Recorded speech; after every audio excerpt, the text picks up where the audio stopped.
साथियों नमस्कार, Kota online classes में आप सभी का स्वागत है। आज हम फर्स्ट ग्रेड में जो हमारा सिद्धांत लगा हुआ है रस निष्पत्ति के बाद में आज हम पढ़ने वाले हैं साधारणीकरण।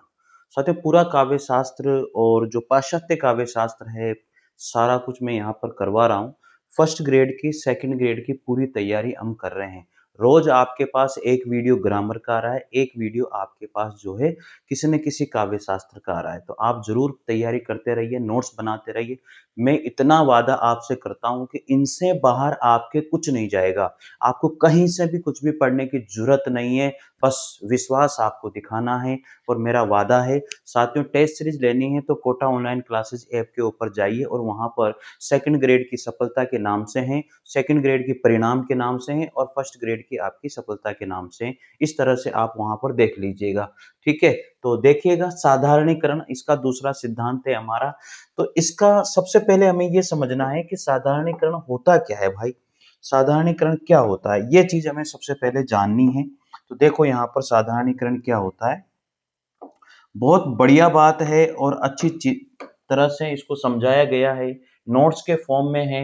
अब मैं आपको यहाँ लिखूं टाइम खराब ही होता है, कोई मतलब वाली बात नहीं, तो डायरेक्ट आप नोट्स बनाइए। साधारणीकरण, देखो मैं एक बात तो आपको बता दूं, जहां पर भी करण प्रत्यय लगता है ना उसके पहले बड़ी की मात्रा आती है, ये तो फिक्स है। ठीक है ना। देखते हैं यहाँ पर पहला पॉइंट क्या कहता है। साधारणीकरण रस के अंतर्गत आता है। ये हमने वहां पर भी पढ़ा था, रस निष्पत्ति में भी पढ़ा था। ठीक है ना। रस निष्पत्ति में अभिनव गुप्त का जो था उसमें हम लोगों ने साधारणीकरण को पढ़ा था, ये 100% आपको पता होगा। तो साधारणीकरण रस के अंतर्गत आता है। पहली बात तो आपको ये याद रखनी है कि साधारणीकरण होता क्या है, रस के अंतर्गत आता है। साधारणीकरण का उल्लेख सबसे पहले भट्ट नायक ने रस निष्पत्ति के अंतर्गत किया था। ठीक है, तो ये सबसे इंपॉर्टेंट बात है कि साधारणीकरण का सबसे पहले जो उल्लेख है वो कहाँ किया गया था, भट्ट नायक के द्वारा रस निष्पत्ति में किया गया था। ये हमने देखा भी था, पढ़ा भी था, और रस निष्पत्ति जब मैंने आपको पढ़ाया था उसमें ये समझाया भी था आपको। ठीक है, आगे बात करते हैं। भट्ट नायक ने रस निष्पत्ति के लिए साधारणीकरण को परम रस निष्पत्ति के लिए परम आवश्यक माना है। भट्ट नायक ने रस निष्पत्ति के लिए साधारणीकरण को परम आवश्यक माना है। साधारणीकरण भारतीय काव्य शास्त्र की श्रेष्ठतम उपलब्धि मानी गई है। मतलब किसी भी चीज को साधारण कर देना, अर्थात उस चीज को एक कर देना, ये वाली बात है। तो वो होता है साधारणीकरण। तो साधारणीकरण भारतीय काव्य शास्त्र की श्रेष्ठतम उपलब्धि मानी गई है। सबसे पहले रस निष्पत्ति के लिए साधारणीकरण को परम आवश्यक माना था भट्ट नायक ने। तो ये पॉइंट याद रखना, भट्ट नायक ने जो है रस निष्पत्ति के लिए साधारणीकरण को परम आवश्यक माना, और साधारणीकरण का उल्लेख सबसे पहले भट्ट नायक के द्वारा ही रस निष्पत्ति के अंतर्गत किया गया था। यहां तक की बात आपको समझ में आई होगी। चलिए ये पॉइंट जितने भी हैं ये आपको ध्यान रखने हैं भाई। आगे बात करते हैं, अब साधारणीकरण का अर्थ क्या होता है। यहाँ पर आपको साधारणीकरण का अर्थ भी समझ में आ जाएगा, सारा मैटर समझ में आएगा। ये मैं आपसे कह रहा हूँ, बस आप विश्वास बनाए रखें, और अगर थोड़ा सा भी आपने विश्वास बना लिया ना तो ये मान के चले कि सारी चीजें समझ में आ जाएगी। तो साधारणीकरण का अर्थ क्या होता है देखते हैं। साधारणीकरण का अर्थ बहुत प्यारा अर्थ है, समझ में आएगा। साधारणीकरण का आवश्य है सामान्यकरण। साधारणीकरण का मतलब सामान्यकरण होता है, अर्थात जब विभाव आदि का विशेषत्व पूर्णतया समाप्त हो जाए। विभाव अनुभाव संचारी भाव है ना ये, जब विभाव आदि का जो विशेषत्व है यानी कि उनकी जो विशेषता है वो पूर्णतया समाप्त हो जाए और सामान्य हो जाए, तो इस अवस्था को ही हम लोग क्या कहते हैं, साधारणीकरण कहते हैं। एक बात ध्यान रखना, जब विभाव आदि की विशेषता समाप्त हो जाती है, जब विभाव आदि की विशेषता समाप्त होकर के सामान्य हो जाती है, तो उसे ही हम लोग क्या कहते हैं, साधारणीकरण कहते हैं। अगर ये क्वेश्चन आ जाए तो आपको यही आंसर देना है, विभाव, संचारी भाव, स्थायी भाव, अगर इनका इनका जो साधारणीकरण है या इनकी विशेषता है वो समाप्त होकर के सामान्य हो जाती है। समाप्त होकर के क्या हो जाती है? सामान्य हो जाती है। और इस अवस्था को ही क्या कहा जाता है? साधारणीकरण कहा जाता है। एक उदाहरण से हम इसको समझते हैं। जैसे उदाहरण से समझते हैं, कवि के भाव कवि के न लगकर हमें, समझना, कवि के भाव कवि के न लगकर हमें अपने ही लगने लगते हैं। बात समझ में आ गई? जैसे मान लीजिए कि कोई कवि अगर किसी को देख करके अगर वो गा रहा है, या उसके जो मन के भाव हैं वो अगर हमें कवि के नहीं लग रहे और वो हमें अपने ही लग रहे हैं। बात समझ में आ रही होगी ना? यहाँ पर ध्यान देना, कवि के भाव अगर कवि के न लगकर हमें अपने ही लगने लगे, अथवा बाल लीला करते हुए कृष्ण हमें यशोदा के पुत्र न लगकर अपने ही पुत्र लगने लगे, तथा कृष्ण के प्रति हमारे भाव वैसे ही हो जाएं जैसे यशोदा के हो जाएं, इसे ही साधारणीकरण कहते हैं। बात समझ में आ गई? यानी कि कुल मिला के बात यह है कि अब यशोदा के पुत्र भगवान श्री कृष्ण से भी आप इसको समझ सकते हो। यशोदा के पुत्र भगवान श्री कृष्ण जो भी बाल लीलाएं कर रहे हैं वो हमें हमारे पुत्र की जैसे ही लगने लगे, यशोदा का पुत्र हमें हमारा पुत्र ही जैसा लगने लगे। तो ये सारी चीजें, ये होती है साधारणीकरण। यानी कि यहाँ पर कृष्ण के प्रति हमारे भाव वैसे ही हो जाएं जैसे यशोदा के हैं। हमारे भाव कैसे हो जाएं कृष्ण के प्रति? जैसा भाव यशोदा का है, हमारा भाव अगर वैसा ही हो गया तो ये होता है साधारणीकरण। समझ में आ गया क्या? अगर मान लीजिए कि कोई भी यहाँ पर, जैसे भगवान श्री राम का कोई कैरेक्टर है, भगवान श्री राम का वो रोल अदा कर रहा है और हमें वो वैसा ही लगने लग गया, यानी कि भगवान श्री राम ही जैसा लगने लग गया, तो उनमें हम भगवान श्री राम को ही देखने लग गए, तो ये होता है साधारणीकरण। बात समझ में आ गई होगी यहाँ पर अब आपको। इससे तो मुझे लगता है कि अच्छे से समझ में आ गया होगा। इस उदाहरण से तो कोई दिक्कत वाली बात इसमें नहीं होनी चाहिए। अब साधारणीकरण से संबंधित प्रमुख जो व्याख्याकारों के जो मत हैं वो आपको यहाँ पर ध्यान रखने हैं। इतने सारे मत हैं, यानी कि 10 व्याख्याकार हैं साधारणीकरण के मत देने वाले। सबको अलग अलग हम लोग पढ़ने वाले हैं यहाँ पर। सबसे पहले भट्टनायक ने साधारणीकरण को रस निष्पत्ति में दिया था, तो आपको पता है सबसे पहले साधारणीकरण को देने वाले कौन थे? भट्टनायक थे। फिर अभिनव गुप्त, फिर विश्वनाथ, फिर जगन्नाथ, फिर रामचंद्र शुक्ल, फिर डॉक्टर नगेंद्र, केशव प्रसाद मिश्र है, श्याम सुंदर दास है, बाबू गुलाब राय है, नंद दुलारे वाजपेयी हैं।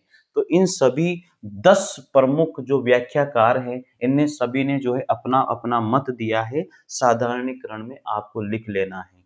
अब आगे बात करते हैं सबसे पहले भट्टनायक जी की। अब भट्टनायक साधारणीकरण में क्या बताते हैं ये देखते हैं। सबसे पहले रस निष्पत्ति में साधारणीकरण को लेने वाले कौन थे? भट्टनायक ही थे। तो भट्टनायक जो है, इन्होंने भावत्व का साधारणीकरण माना है। भावत्व मतलब विभाव, अनुभाव, संचारी भाव को एक कर दिया, तो वो भावत्व का साधारणीकरण माना है। तथा साधारणीकरण की परिभाषा देते हुए उन्होंने क्या कहा? इन्होंने परिभाषा दी है और ये इंपॉर्टेंट भी है, इस बात का ध्यान रखना। ये परिभाषा, भावत्व साधारणीकरणम तेन ही व्यापारेण विभावादे स्थायी च साधारणीकरण क्रियते। इन्होंने क्या कहा, एक बार ध्यान से पढ़िए, भावत्वम साधारणीकरणम तेन ही व्यापारेण विभावाधे स्थायी च साधारणीकरणम साधारणीकरण करणे क्रियते। तो ये जो परिभाषा है आप थोड़ा सा इसमें ध्यान रखें, व्यापारेण विभावाधे, इस तरह से आपने थोड़ा सा पॉइंट पकड़ लिया कि यार व्यापारेण विभावाधे जो परिभाषा है उसमें किसकी परिभाषा में ये शब्द आते हैं? ये भट्टनायक के। भावत्व जो शब्द है वो किसकी परिभाषा में आता है? भट्टनायक की परिभाषा में आता है। तो साधारणीकरण की परिभाषा में भावत्व शब्द, देखो पूरी पूरी रटोगे तो आपको याद नहीं होगी ये, तो ये ऐसे एक एक वर्ड पकड़ लो। तो भावत्व साधारणीकरण किसका है? भट्टनायक की परिभाषा है। तो इन्होंने क्या कहा, भावत्व ही साधारणीकरण है, इस व्यापार से विभाव आदि स्थायी भावों का साधारणीकरण हो जाता है। कुल मिला के बात यह है, विभाव, अनुभाव और संचारी भाव क्या हो जाते हैं? वहां पर एक लगने लग जाते हैं, तो ये भावत्व साधारणीकरण है। तो भावत्व साधारणीकरणम तेन ही व्यापारेण विभावादे स्थायी च साधारणीक्रियते। ये परिभाषा किसकी है? भट्ट नायक की है। आपको ये परिभाषा याद रखनी है। तो उन्होंने भावत्व को ही साधारणीकरण माना है। भावत्व को साधारणीकरण मानने वाले कौन है? भट्ट नायक हैं। भावत्व ही साधारणीकरण है, इस व्यापार से विभावादि स्थायी भावों का साधारणीकरण हो जाता है, ऐसा कहने वाले कौन है? भट्ट नायक हैं। तो नीचे मैंने इसका अर्थ भी बता दिया आपको। भावत्व साधारणीकरण, भावत्व भी साधारणीकरण है। तेन ही व्यापारेण विभावादे, इस व्यापार से विभाव आदि, इस व्यापार से विभाव आदि स्थायी भावों का साधारणीकरण क्रियते, साधारणीकरण हो जाता है। ठीक है, यहां तक तो कोई समस्या आपको नहीं होगी। तो ये थी भट्ट नायक जी की परिभाषा और उन्होंने ये परिभाषा दी है। भावक तो मैंने आपको पहले भी बता दिया था, मोस्ट इंपोर्टेंट है। भावक तो क्या होता है? विभाव, अनुभाव, संचारी भाव क्या है? साधारणीकरण माना जाता है। तो देखो, भावक तो मतलब आश्रय और दर्शक के भाव एक हो जाए। मैंने आपको पहले भी कहा था, साधारणीकरण का मतलब यही है, आश्रय और दर्शक, यानी कि जिसको हम देख रहे हैं। देखो, मैं देख रहा हूं तो इसका मतलब मैं दर्शक हुआ, और जिसको देख रहा हूं तो वो आश्रय हुआ। यानी भगवान श्री राम का कोई रोल अदा कर रहा है तो वो आश्रय हुआ, भगवान श्री राम आश्रय हो गए यहाँ पर। तो ये चीज है। तो ये बात यही कह रहे हैं कि आश्रय और दर्शक के जो भाव हैं वो एक हो जाते हैं।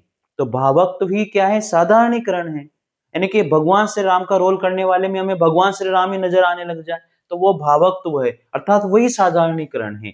तो दर्शक और आश्रय दोनों का ही एक हो जाना ही क्या है? साधारणीकरण है। अर्थात भावत्व की जो बात कही है वो किसने कही है? यहाँ पर भट्ट नायक ने कही है। तो देखो, थोड़ा बहुत तो टिपिकल तो है, मानता हूं कि ये सिद्धांत थोड़े से अटपटे से लगते हैं हमें, लेकिन मैं पूरी कोशिश कर रहा हूं नोट्स के माध्यम से आपको बताने की, और यहां से कुछ भी बाहर नहीं जाएगा। तो भावत्व ही साधारणीकरण है, ये कहने वाले भट्ट नायक है, और हमने पढ़ा भी है। दूसरी बात फिर ये मोस्ट है भैया, भावत्व का मतलब यहां पर आप क्या समझते हो? दर्शक और आश्रय दोनों का एक हो जाना भावत्व है, बहुत इंपॉर्टेंट है। दूसरी बात भी बहुत इंपॉर्टेंट है, विभाव, अनुभाव और संचारी भावों का साधारणीकरण माना जाता है। यानी कि विभाव, अनुभाव और संचारी भाव जहां पर एक जगह प्रकट हो वहां उनको ही साधारणीकरण माना जाता है। तो भट्ट नायक की बात आपको समझ में आ गई होगी। चले आगे बढ़ते हैं, अभिनव गुप्त के ऊपर चलते हैं। अब अभिनव गुप्त दूसरे यहाँ पर आचार्य क्या कहते हैं? इन्होंने, अभिनव गुप्त ने, इन्होंने साधारणीकरण के दो स्तर माने हैं। अभिनव गुप्त ने साधारणीकरण के कितने स्तर माने हैं? दो स्तर माने हैं। समझने की कोशिश करना भाई इसको। ठीक है, पहले स्तर पर, सबसे पहली बात है, पहले स्तर पर विभाव आदि का विशिष्ट स्तर छूट जाता है। पहले स्तर पर इन्होंने क्या माना कि विभाव आदि का जो विशिष्ट स्तर है वो छूट जाता है, अर्थात राम, यशोदा, अमेर सामान्य अपने बीच के ही लगने लगते हैं। बात समझ में आ गई होगी यहाँ पर। ये कहना चाहते हैं कि पहले स्तर पर विभाव आदि का जो विशिष्ट स्तर है वो छूट जाता है, अर्थात भगवान जो राम, यशोदा जो है ये हमें अपने सामान्य, अपने बीच के ही क्या होने लग जाते हैं? लगने लग जाते हैं। विभाव आदि का जो स्तर है वो छूट जाता है। इसका मतलब ये हुआ कि कोई भी कैरेक्टर अगर निभा रहा है, तो भगवान राम, यशोदा आदि का कैरेक्टर निभा रहा है, तो ऐसा लगता है कि वो अपने बीच के लगने लग जाते हैं। तो ये अभिनव गुप्त ने कहा है। ठीक है, विशिष्ट स्तर यानी कि उनकी जो विशेषता है वो छूट जाती है, और वो हमें क्या लगने लग जाते हैं? अपने ही बीच के लगने लग जाते हैं। ये तो आपको बात समझ में आ गई होगी। ठीक है, अब दूसरी बात क्या करते हैं? दूसरे स्तर पर सामाजिक का व्यक्तित्व बंधन से नष्ट हो जाता है, अर्थात ये ध्यान नहीं रहता कि मैं कौन हूं। यहां पर मान लीजिए कि भगवान श्री राम का कोई भी रोल अदा कर रहा है, और वो क्या करता है? वो अपने आप को भूल जाता है, और वो ये भूल जाता है कि मैं कौन हूं। इसका मतलब ये हुआ, ये उसका सामाजिक व्यक्तित्व वो क्या हो जाता है? उससे बंधन से मुक्त हो जाता है। तो सामाजिक व्यक्तित्व के बंधन से मुक्त हो जाना, अर्थात उसके सामाजिक व्यक्ति बंधन जो है वो नष्ट हो जाना, अर्थात ये ध्यान उसे नहीं रहता कि मैं कौन हूं। तो यहां पर ये दूसरा स्तर उसका प्रकट होता है। पहले स्तर में तो क्या होती है? विशिष्ट स्तर छूट जाता है, अर्थात जो है भगवान राम, यशोदा, ये जब सभी हमें हमारे बीच के ही लगने लग जाते हैं। दूसरी बात यह है कि वो भूल जाता है कि मैं कौन हूं। ठीक है, तो दो स्तर बताए गए हैं। फिर आगे बात यहां पर करने वाले हैं हम। यहां पर है, इन्होंने विभाव आदि के साथ दर्शक की अनुभूति का भी साधारणीकरण माना है। विभाव आदि के साथ इन्होंने दर्शक क्या अनुभव करता है उसको भी इन्होंने क्या माना है, अब दर्शक का अनुभव करना भी इन्होंने क्या माना है, साधारणीकरण माना है भाई। ठीक है, तो यहां तक आपको कोई समस्या नहीं होनी चाहिए। अब आचार्य कौन आते हैं, आचार्य विश्वनाथ जी यहाँ पर आ जाते हैं। तो आचार्य विश्वनाथ जी क्या कहते हैं ये समझने की कोशिश करते हैं। तो आचार्य विश्वनाथ की बात समझते हैं। तीसरे आचार्य विश्वनाथ, इन्होंने इनकी रचना का नाम क्या था, साहित्य दर्पण। याद रखना, साहित्य दर्पण की रचना किसके द्वारा की गई थी, आचार्य विश्वनाथ के द्वारा की गई थी। देखो इनकी परिभाषा क्या है, परिभाषाएं थोड़ी थोड़ी याद रखना। भावत्व परिभाषा, ठीक है, ये भट्टनायक की है। इसी तरह से परस्य न परस्यति, ममेति न ममेति, तदास्वादे विभाववादे विभावाधे परिच्छेद दो न विद्यते। तो याद रखना है इसको, परस्य न परस्यति, ममेति न ममेति। अब ममेति न ममेति, परस्य न परस्यति, ममेति न ममेति किसकी परिभाषा है, ये विश्वनाथ की परिभाषा है। इसको आप विभाव आधे इस तरह से भी याद रख सकते हो, विभाव आधे से विश्वनाथ की परिभाषा है। ठीक है, परिच्छेदो न विधीयते, तो इन्होंने क्या कहा, विभाव आदि, विभाव आदि मतलब विभाव आदि का अपने पराये की भावना से, यहां लिखा हुआ है परस्य न परस्यति, अपने पराये की भावना से मुक्त हो जाना ही साधारणीकरण है। अगर यहाँ पर कोई भी व्यक्ति आश्रय या कोई भी व्यक्ति है, अगर वो अपने पराये वाली जो बात है उसके मन में, अगर उस भावना से वो मुक्त हो जाता है तो यही उसके लिए क्या है, साधारणीकरण है। तो याद रखना, विश्वनाथ की जो रचना है वो साहित्य दर्पण है और उन्होंने कहा है परस्य न परस्यति, ममेति न ममेति, तदा स्वादे विभावादे परिच्छेदो न विधीयते। विभाव आदि का अपने पराये की भावना से मुक्त हो जाना ही क्या माना गया है, साधारणीकरण माना गया है। विभाव आदि का अपने पराये की भावना से मुक्त हो जाना ही क्या माना गया है, साधारणीकरण माना गया है भाई। ठीक है, आगे बात करते हैं इसको। विश्वनाथ ने आलंबन, आश्रय, पाठक सभी का साधारणीकरण माना है तथा आश्रय के साथ प्रमाता, प्रमाता मतलब दर्शक पाठक या जो भी है, के तादात्म्य पर विशेष बल दिया है। उसके मन में क्या चल रहा है इसके ऊपर इन्होंने विशेष बल दिया है। तो विश्वनाथ ने आलंबन, आश्रय, पाठक सभी का साधारणीकरण माना है और आश्रय के साथ प्रमाता अर्थात दर्शक पाठक या सहृदय के तादात्म्य पर विशेष इन्होंने बल दिया है। अगले आते हैं यहाँ पर जगन्नाथ जी। अब यहाँ पर आचार्य जगन्नाथ क्या कहते हैं उसके बारे में पढ़ लेते हैं। देखो फोर्थ नंबर पर है, इनके अनुसार साधारणीकरण तात्विक रूप से संभव नहीं है। इनका मत है कि साधारणीकरण कोई वस्तु नहीं है। इन्होंने कहा है कि साधारणीकरण कोई वस्तु नहीं है, वो सामने हमारे नहीं है। इन्होंने कहा ये बात, तो याद रखना जगन्नाथ ने क्या कहा कि साधारणीकरण कोई वस्तु नहीं है। इनका मत यही है कि साधारणीकरण कोई वस्तु नहीं है, ये मत ही भ्रामक है। और इन्होंने, इनका ये मत क्या है, भ्रामक है। इन्होंने साधारणीकरण के स्थान पर दोष दर्शन या भावना दोष की स्थापना करी। याद रखना जगन्नाथ, जो आचार्य जगन्नाथ है, उन्होंने क्या कहा कि साधारणीकरण कोई वस्तु नहीं है। तात्विक रूप से इन्होंने इस बात को संभव नहीं माना और इनका जो मत है वो एक भ्रामक मत है।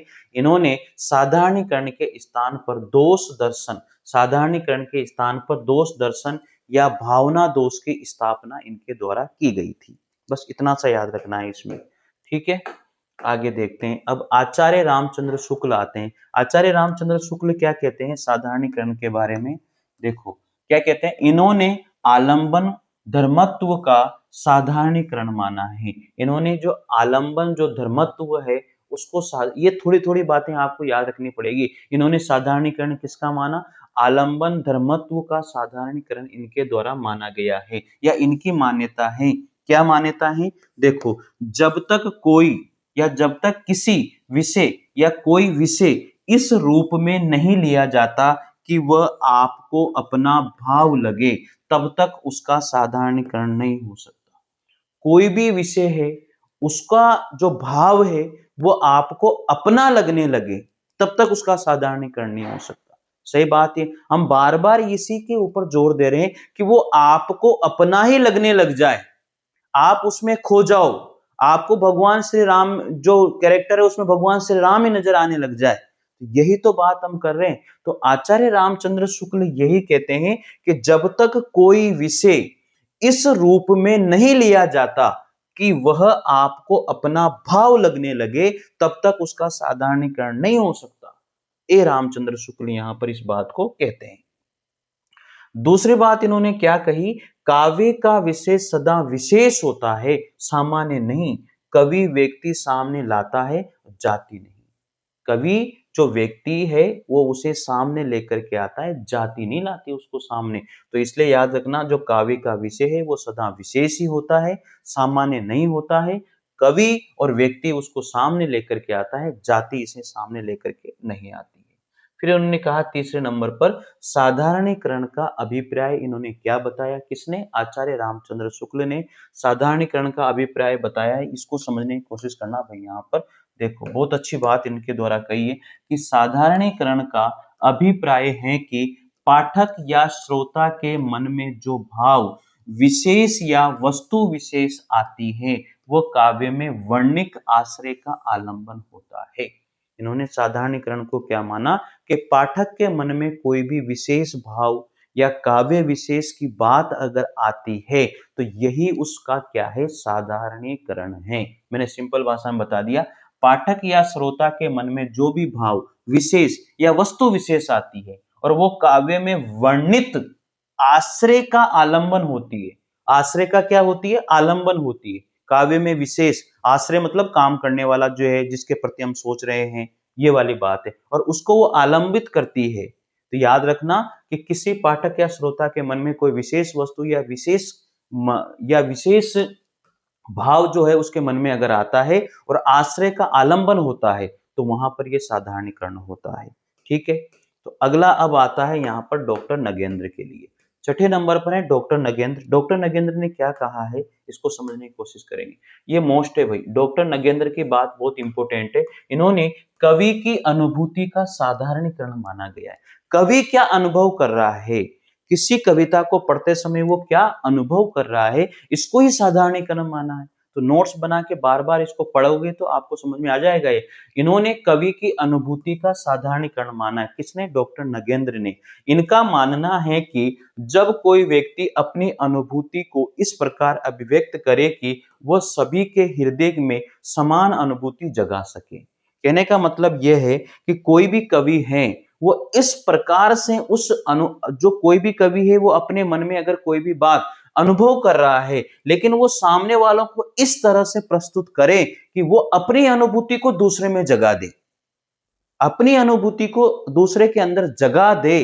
तो ये उन्होंने क्या माना है, इसका मतलब उसमें साधारणीकरण की शक्ति विद्यमान है। तो यार एक बार और पढ़ते हैं। इनका मानना है कि जब कोई व्यक्ति अपनी अनुभूति को इस प्रकार अभिव्यक्त करे कि वो सभी के हृदय में समान अनुभूति जगा दे, तो इसका मतलब है उसे साधारणीकरण की शक्ति विद्यमान है।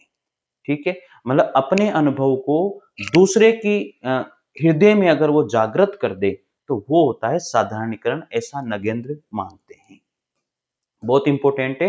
यानी कि इन्होंने कवि की अनुभूति का साधारण, यानी कि डॉक्टर नगेंद्र ने क्या बताया, कवि की अनुभूति का ही साधारणीकरण होता है। याद रखना शॉर्ट में, कवि की अनुभूति का साधारणीकरण होता है। ऐसे कहने वाले कौन है, डॉक्टर नगेंद्र ने। इस तरह से याद रखना भाई, कवि की अनुभूति का साधारणीकरण होता है, किसने कहा, डॉक्टर नगेंद्र ने। ऐसे ही क्वेश्चन बनेंगे आपके यहाँ पर, कर लोगे, इसमें कोई दो राय नहीं है ना।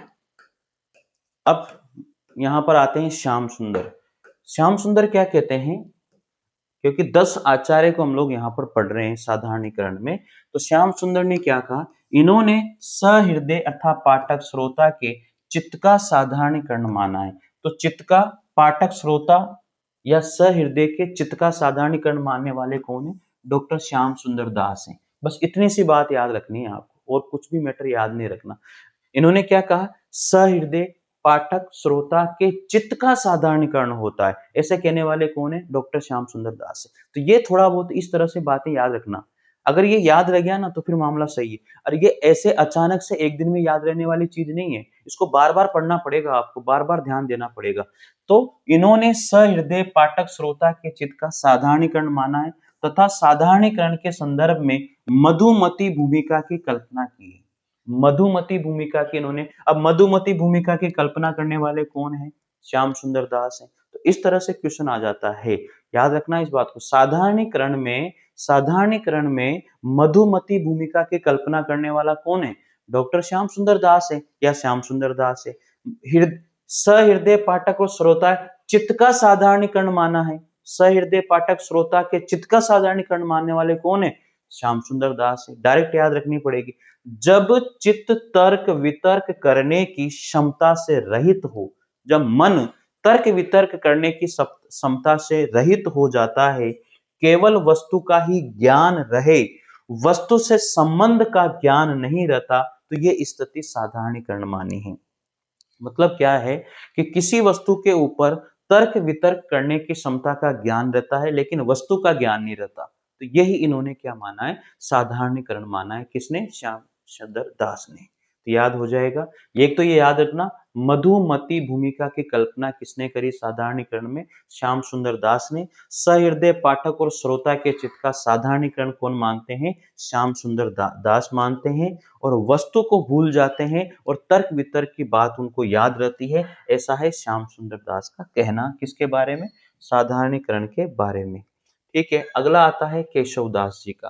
केशवदास जी क्या कहते हैं? इन्होंने सबसे पहले साधारणीकरण के संदर्भ में मधुमती भूमिका की कल्पना तथा कहा है कि चित्त का निर्वितर्क हो जाना ही मधुमती भूमिका या साधारणीकरण है। यानी कि मन का निरुत्तर हो जाना। मन अगर वहां पर कोई भी वितर्क नहीं कर रहा, तर्क नहीं कर रहा, उसमें तो क्या है, तर्क वितर्क करने वाली बात है, वस्तु को भूल रहे हैं हम लोग। यहाँ पर क्या कह रहा है ये? निर्वितर्क हो जाना, यानी कि वो वितर्क ही नहीं, वहां तर्क वितर्क ही नहीं कर रहा है, तो वो साधारणीकरण है। तो था केशव प्रसाद मिश्र ने ये कहा।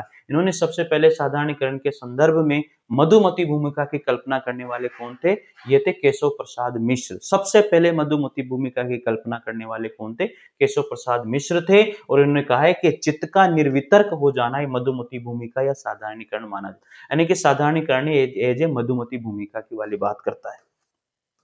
अब आता है गुलाब राय क्या कहते हैं? गुलाब राय कहते हैं कि नाटकीय प्रपंच, नाटककार, प्रेक्षक, प्रेक्षक मतलब दर्शक, सभी का साधारणीकरण होता है। गुलाब राय कहते हैं कि नाटकीय प्रपंच, नाटककार, प्रेक्षक यानी कि नाटककार मतलब नाटक को दिखाने वाले और देखने वाले, और उसका प्रसंग, नाटक का प्रसंग, सभी का क्या होता है? साधारणीकरण होता है। ऐसे कहने वाले हैं कौन? बाबू गुलाब राय। 10वें नंबर पर आते हैं नंद दुलारे वाजपेयी। नंद दुलारे वाजपेयी क्या कहते हैं? साधारणीकरण का अर्थ रचयिता और दर्शक या पाठक के बीच भावों का तादात्म्य होता है। यानी कि इन्होंने सबसे बढ़िया बात कही है, नंद दुलारे वाजपेयी ने सबसे बढ़िया बात ये कही है। इन्होंने कहा है कि कोई भी कार्य, जैसे कोई भी रचना है, उसको लिखने वाला, उसको पढ़ने वाला या उस नाटक को देखने वाला, इन सभी के बीच भावों का जो तादात्म्य होता है, वही क्या है? साधारणीकरण है। इन्होंने सबसे बढ़िया बात मुझे लगी है, इन्होंने कहा है भैया, इन्होंने क्या कहा है? रचयिता, आपने कोई भी नाटक को लिखा, उस नाटक को प्रदर्शित किया, अर्थात उस नाटक को देखने वाले या उस नाटक को पढ़ने वाले के बीच में जो भी भाव पैदा होते हैं और उनमें जो तादात्म्य, उनमें जो मेल होता है, उनमें जो लय होती है, वही जो तादात्म्य है, वही क्या है? साधारणीकरण है। ये बात भी थोड़ी सी आपको ध्यान रखनी है। अब यहाँ पर साधारणीकरण से संबंधित महत्वपूर्ण तथ्य हैं, यहां से क्वेश्चन आपका बन जाएगा। यानी कि पूरा जो सार है ना, वो निचोड़ जो है मैंने यहाँ पर लिख दिया है, तो आप यहाँ से थोड़ा सा ध्यान दे लेना, हो जाएगा काम आपका, है ना। देखो, साधारणीकरण अर्थ क्या है? साधारणीकरण, इसके प्रवर्तक कौन है? भट्टनायक है। तो एक बात तो ये याद रख लेना, साधारणीकरण के प्रवर्तक किसको माना गया है? भट्टनायक को माना गया है। साधारणीकरण में मधुमती भूमिका की कल्पना, यानी कि मधुमती भूमिका की जो कल्पना है, वो सबसे पहले इसको देखो। साधारणीकरण का जो अर्थ क्या होता है? सामान्यीकरण होता है। और इसके प्रवर्तक कौन है? भट्टनायक हैं। साधारणीकरण में मधुमती भूमिका की कल्पना सबसे पहले किसके द्वारा की गई थी?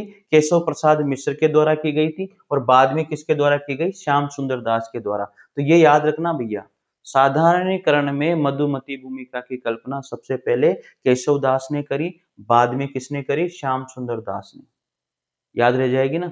मधुमती भूमिका की कल्पना किसने करी? सबसे पहले केशव दास ने, फिर बाद में श्याम सुंदर दास ने करी थी। साधारणीकरण का अर्थ सामान्यकरण होता है, उसको सामान्य बना देना। ये इसके प्रवर्तक कौन माने जाते हैं? भट्टनायक माने जाते हैं। याद हो जाएगा, यहाँ तक कोई समस्या नहीं होगी। आगे है, साधारणीकरण किसने किसको माना है? ये सबसे इंपॉर्टेंट है और ये एक तरह से पूरा सार आ गया और यहीं से क्वेश्चन बन जाएगा आपके। तो साधारणीकरण किसने किसको माना है समझ लेना। बहुत इंपॉर्टेंट चीजें यही एक साथ बता रहा हूं। भट्टनायक ने साधारणीकरण विभाव, अनुभाव और संचारी भाव को साधारणीकरण माना है। भट्टनायक ने साधारणीकरण किसको माना है? विभाव, अनुभाव और संचारी भाव को साधारणीकरण माना है। अभिनव गुप्त ने किसको माना है? विभाव, स्थायी भाव और सामाजिक की अनुभूति को साधारणीकरण माना है। तो यहीं से क्वेश्चन आ जाएगा, विभाव, अनुभाव, संचारी भाव को साधारणीकरण माना है किसने? भट्टनायक ने। विभाव, स्थायी भाव और सामाजिक अनुभूति को साधारणीकरण माना है किसने? यहाँ पर अभिनव गुप्त ने। फिर है विश्वनाथ पर आ जाओ। आलंबन, आश्रय और पाठक सभी का साधारणीकरण किसने माना है? विश्वनाथ ने। जगन्नाथ ने क्या माना है? साधारणीकरण एक भ्रामक दोष दर्शन की स्थापना करता है, ऐसा कहने वाले कौन है? जगन्नाथ ही। केशव प्रसाद मिश्र ने सहृदय की चेतना का साधारणीकरण होता है। सहृदय की चेतना का साधारणीकरण किसने माना है? केशव प्रसाद मिश्र ने माना है। सहृदय के चित्त का साधारणीकरण किसने माना है? श्याम सुंदर दास ने माना है। सहृदय की चेतना का साधारणीकरण, चेतना का साधारणीकरण केशव प्रसाद मिश्र ने। सहृदय के चित्त का साधारणीकरण श्याम सुंदर दास ने। आलंबन धर्म का साधारणीकरण मानने वाले कौन है? आचार्य शुक्ल हैं।